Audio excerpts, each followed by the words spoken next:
Imagine a highly profitable enterprise with a flawless balance sheet. Yet beneath the surface, it suffers a gradual erosion of non-financial foundations. These risks take years to manifest, ultimately undermining its long-term viability. Traditional financial reporting often insulates a company within an artificial boundary. It treats the ledger as a closed loop, walled off from the outside world. Because standard accounting isolates the business from its broader environment, it masks severe off-balance sheet vulnerabilities. Looking only at historical revenue leaves you blind to the real-world risks forming right outside the company's doors.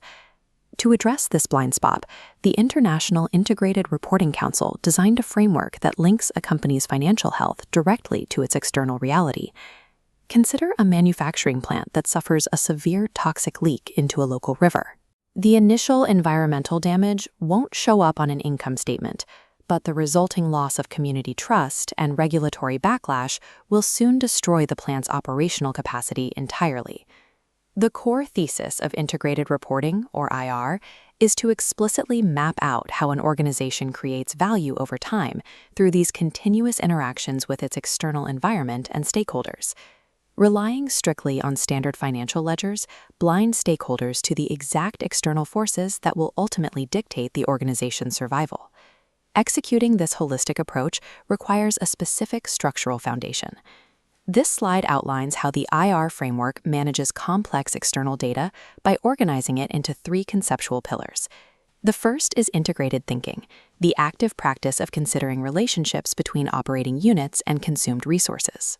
The second is the integrated report itself, the tangible output communicating goals over the short, medium, and long term. The third is value creation, which assesses how environmental and stakeholder interactions affect the organization's worth.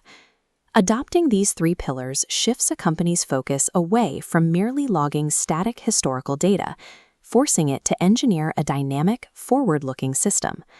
The engine that drives this system is the value creation process. It operates as a continuous loop, drawing in specific, quantifiable resources to function. This diagram shows how the framework categorizes these raw inputs into 6 distinct groups, defined as the 6 capitals. Financial capital represents the available pool of liquid funds required for operations, whether from equity, debt, or investments. Manufactured capital consists of the physical, tangible objects needed for production, like factories, equipment, and infrastructure. Intellectual capital is the organization's intangible knowledge. This includes structural assets like patents, copyrights, software, and established internal protocols. Human capital isolates the competencies, experience, and loyalty of the workforce itself. Finally, the system requires natural capital, meaning environmental resources like land and water, and social and relationship capital, which covers the brand's reputation and community networks. Standardizing these diverse inputs allow organizations to actively track and measure the exact resources that have historically been invisible on standard balance sheets. Applying traditional accounting logic to these specific capitals will cause critical reporting errors.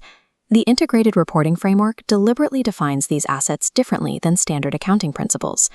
A major point of confusion often arises between human capital and intellectual capital. In this framework, they are strictly distinct. An employee's specific skills and competencies belong to human capital, not intellectual capital.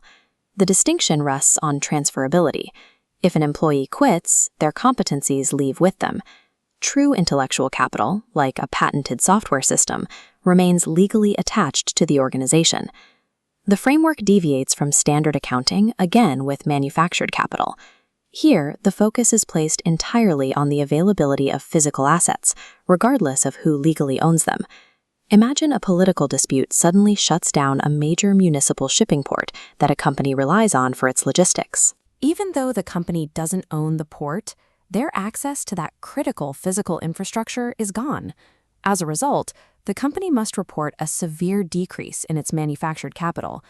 The framework intentionally bypasses strict legal ownership definitions. It is designed to measure true operational reality and actual risk exposure on the ground. Once those 6 inputs are secured, they are fed into the central processing unit of the organization, the business model. This slide details how the framework specifies that business activities are the core processes explicitly designed to transform these incoming capitals. The viability of the entire business model rests heavily on its sensitivity to changes in the cost, quality, and availability of these inputs, and how quickly it can adapt when supply lines tighten. As the business activities consume and transform the capitals, they produce immediate, direct results known as outputs. Crucially, outputs include all tangible results of the process. This means the intended products and services, but it also strictly includes unintended byproducts and waste. Organizational resilience is dictated by how fast the business model can adapt to volatile shifts in its inputs while still maintaining the quality of those outputs. Here we find the most common point of failure in modern reporting, confusing an output with an outcome. Outputs follow a basic linear path. The business model generates products and waste pushed out of the factory doors. Outcomes, however, are the external effects those outputs have back on the capitals, the actual consequences of what the company produced. These outcomes occur in the external environment, meaning they are often outside the organization's direct control. Yet they determine the community's continued acceptance of the business, a concept the framework calls the social license to operate. This creates a continuous circular loop. The final status of those outcomes immediately dictates the quality and availability of the new inputs for the very next production cycle. By tracking these outcomes, rather than just physical outputs, an organization measures the very forces sustaining its social license over the long term. When an outcome affects a capital that the organization does not own, it is classified as an externality. These can be positive or negative. Unowned externalities must be explicitly tracked in an integrated report because they directly influence the future stability of the broader system the company relies upon. This chart details how organizations apply metrics to externalities. Under natural capital, PostNL tracks CO2 emissions. To measure the expansion of intellectual capital, Philips reports direct investments in research and development. And for social and relationship capital, Clorox tracks the number of employee volunteer hours. By formalizing these metrics, organizations take vague environmental and social concepts and turn them into hard, actionable data points. Throughout the regular course of business, these capitals are in a constant state of flux. They are continuously increased, decreased, or transformed. This requires intentional trade-offs.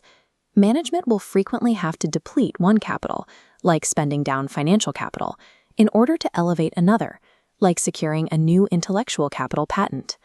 Under the IR framework, value creation is not strictly about the limitless growth of an organization's capital stock.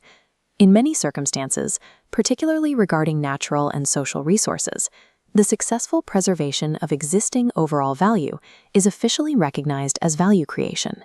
With so much data available across 6 capitals, the framework applies a strict filter to prevent reporting bloat. Materiality. An integrated report should only include information if the value created, preserved, or destroyed is deemed material to the organization's ability to operate. By combining material external outcomes with strict capital tracking, the IR framework upgrades corporate accounting from a historical scorecard into a predictive engine for sustainable survival over the short, medium, and long term.